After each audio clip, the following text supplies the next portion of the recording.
Welcome to Renaissance. Bismillahirrahmanirrahim. Assalamualaikum warahmatullahi wabarakatuh. Alhamdulillah, wassalatu wassalamu ala rasulillah Sayyidina Muhammad ibni Abdillah wa ala alihi tahirin wa ashabihi akhyar. Saudaraku, Sobat Renaissance dimanapun kalian berada, kita bersyukur kehadirat Allah Subhanahu wa Ta'ala karena pada kesempatan yang berbahagia ini kita dipertemukan kembali dengan channel kesayangan kita, Renaissance Channel. Mudah-mudahan Renaissance Channel ini dapat selalu memberi pencerahan, memberi kebaikan, menebar keberkahan yang seluas-luasnya kepada masyarakat. Biasanya saya didampingi oleh seorang host. Kalau bukan Saudara Abdul Qadir Jailani, Saudara Muhajir, tapi kali ini saya hanya sendiri saja bersolo karir. Saya diminta oleh redaktur untuk sedikit memberi tanggapan terhadap ceramah yang viral di sosial media yang disampaikan oleh salah seorang ustazah atau mubaligha kita. Dalam isi ceramah beliau itu, cuplikan ceramah beliau itu, beliau menyampaikan kisah kekerasan rumah tangga yang terjadi di Jeddah di daerah Arab Saudi, ya, dan bagaimana beliau menceritakan kisah itu. Sang istri yang mengalami kekerasan dalam rumah tangga ini menyembunyikan apa yang terjadi dalam rumah tangganya, kekerasan fisik yang dilakukan oleh suaminya, bahkan kepada orang-orang terdekatnya sekalipun, kepada orang tuanya sekalipun.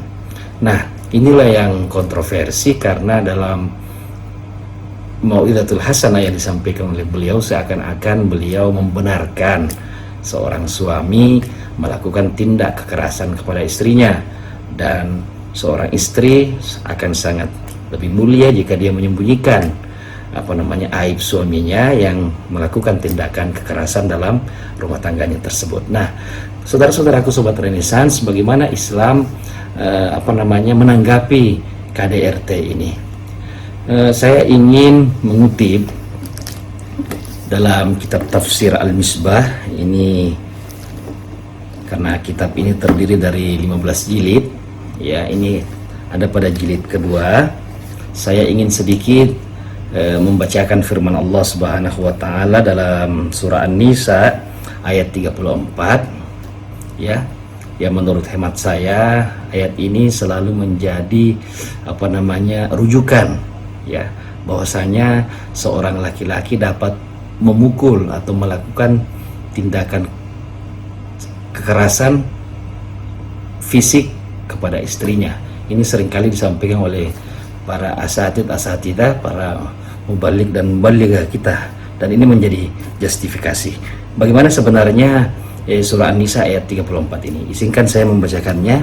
Ini saya baca dari kitab tafsir Al-Misbah jilid kedua, kitab tafsir yang sangat Indonesia dan ditulis oleh putra asli Indonesia asal Sulawesi Selatan, Al-Arif Billah, mufassir kitab Dr. Muhammad Quraisy Shihab. Bismillahirrahmanirrahim. Ini dalam ayat ke-34 surah An-Nisa. Ar-rijalu qawwamuna 'alan nisa bima faddalallahu ba'duhum ba'dahum 'ala ba'din wa bima anfaqu min amwalihim fas-salihatun qanitatun hafizatun lil ghaibi bima hafizallah wallati takhafuna nushuzahunna fa'idhuhunna wahjuruhunna fil madaji'i wadribuhunna fa in ata'nakum fala tabghuna 'alaihinna sabila innallaha kana aliman kabira. Ini surah An-Nisa ayat ke-34.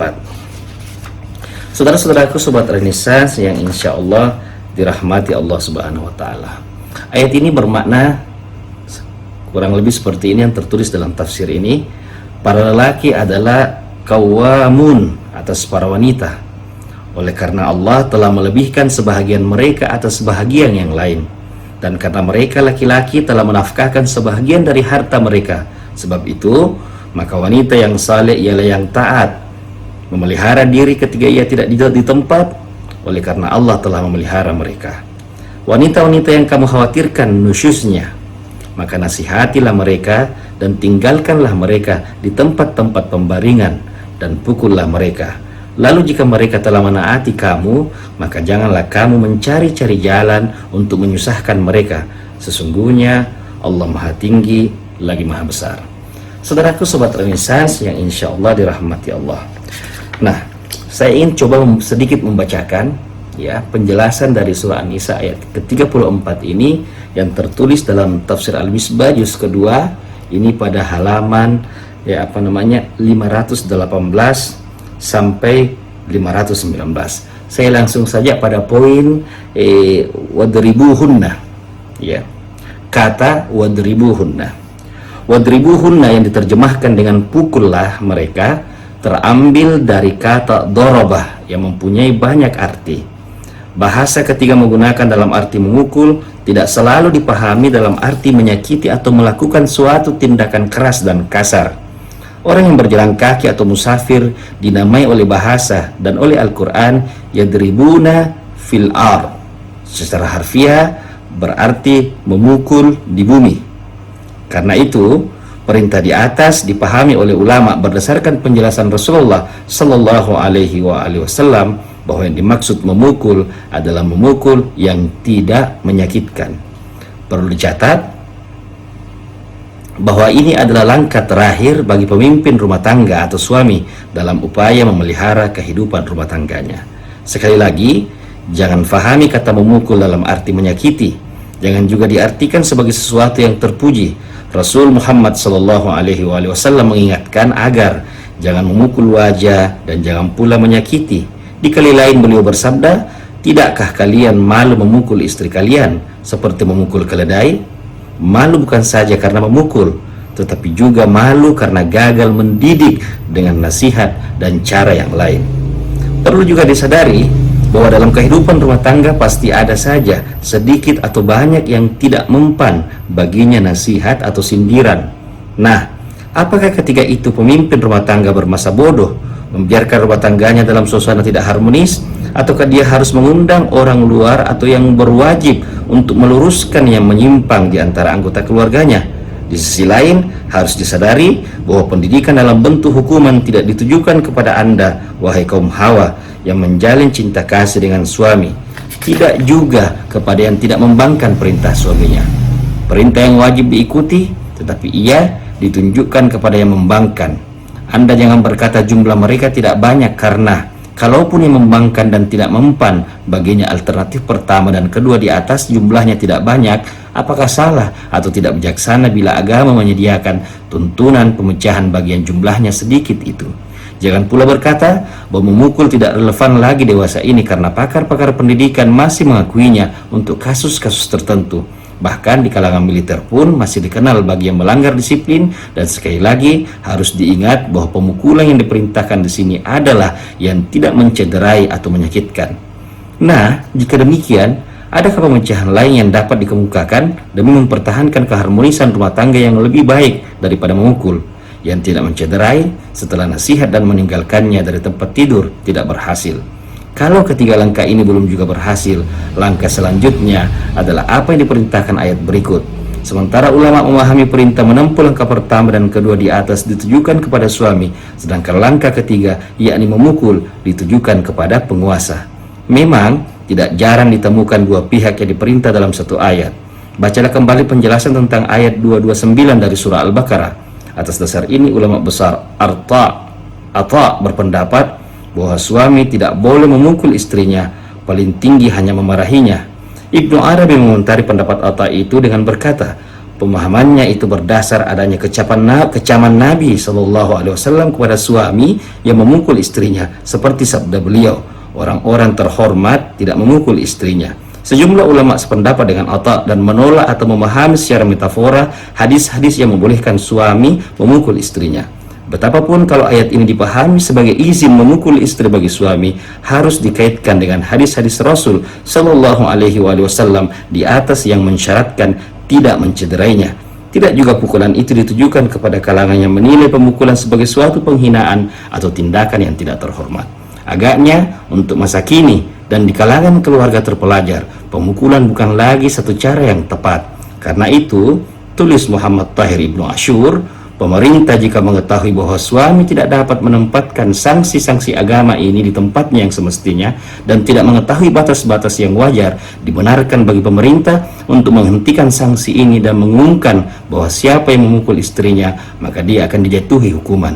Ini agar tidak berkembang luas tindakan-tindakan yang merugikan istri, khususnya di kalangan mereka yang tidak memiliki moral. Demikian tulis mufassir besar kita Profesor Dr. Muhammad Quraish Shihab dalam tafsir Al-Misbah pada juz kedua halaman 520 sampai 521. Saudara-saudaraku sobat Renaissance yang insya Allah dirahmati Allah, dari penjelasan Habib Quraish yang baru saja saya bacakan dalam tafsirnya ini, kita bisa mengambil pelajaran bahwasanya memang benar dalam surah An-Nisa ada kata darabah, memukul di situ. Tapi memukul yang dimaksud di sini bukan memukul yang menyakiti fisiknya. Bahkan lebih lanjut beliau menuliskan bahwa memukul yang dimaksud di sini adalah upaya pemerintah untuk menjatuhkan sanksi ya kepada seorang istri yang membangkang perintah suaminya.